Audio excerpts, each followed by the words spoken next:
Welcome to another new series of the TaraElla Report, which I will call TaraElla Report Lab. In this series, we will be reimagining how liberalism can be like, because that is the only way we can keep its spirit relevant to our times. Today, I want to expand on a point I made in an article 2 weeks ago. As a liberal, I have absolutely no interest in defending the status quo. I certainly think the negativity towards the status quo from the left as well as the right is very justified.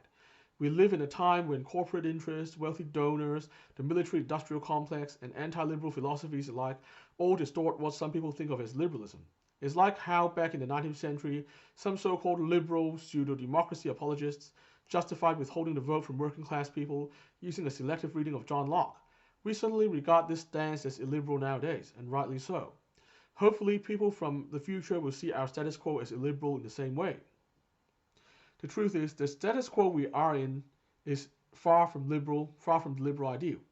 Therefore, establishment liberals who uphold the status quo, who think things are mostly fine as they are, aren't real liberals, to be blunt. We need to remember that at the heart of liberalism, there is a fundamental commitment to liberty and equality. This has to include a free and fair exchange of ideas in what we like to call the marketplace of ideas. If liberalism doesn't mean this, it means nothing at all. Therefore, we need to examine every issue through this lens. Let's face it, it is clear that our status quo really isn't compatible with liberalism, understood this way. Indeed, I believe the fundamental problem with our status quo is that it is in many ways the exact opposite of what is intended by liberalism. This is effectively no free flow of ideas, and no equal opportunity for ideas to demonstrate their merit. Let me explain.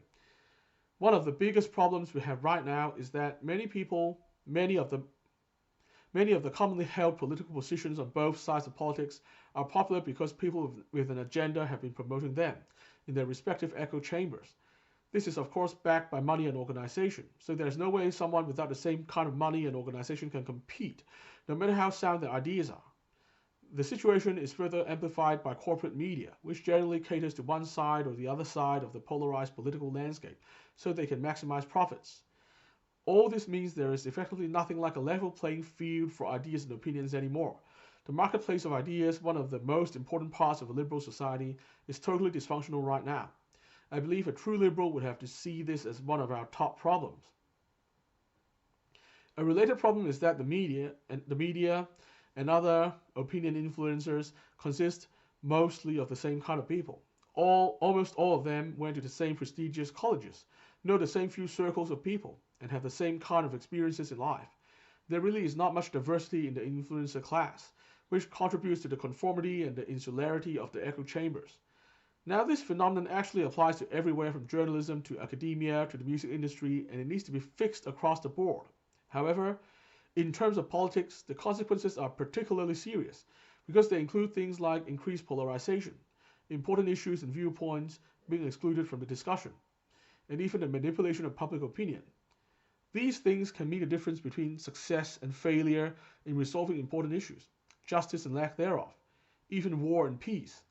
I believe the current situation cannot be acceptable to anyone who is actually committed to liberal values. This is why I actually welcome all ideas that have the potential to challenge the very problematic status quo we find ourselves in. It's why I even suggested that certain nuanced academic forms of critical theory might in fact be useful when taken in moderation, as a mirror holding our liberalism up to scrutiny to examine if we are indeed staying true to our values. However, the critical theory left basically has the same problem as I just illustrated. The theory left thinkers are made up of people who went through the same kind of training in college and grad school. The career incentives and disincentives, as well as the potential social consequences people might face, keep the echo chamber from being challenged too seriously. This is why I can't trust the theory left to come up with anything better than the status quo either. Just like the status quo's opinion influencers, the theory left thinkers aren't operating in anything like a free market of ideas. It's why they have produced so many fundamentally problematic and illiberal ideas. Using an analogy from the Hunger Games, if the status quo is President's no, then the theory left is President coin. It is definitely no better. This is why we need a back to basics liberalism.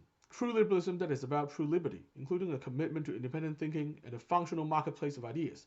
This is the kind of progress we need right now. That's all for today. I'll be back next time to discuss another big idea. Remember, on this show, the personalities don't matter, it's the ideas that matter. Until next time, remember to resist conformity and stay positive. Our future depends on it.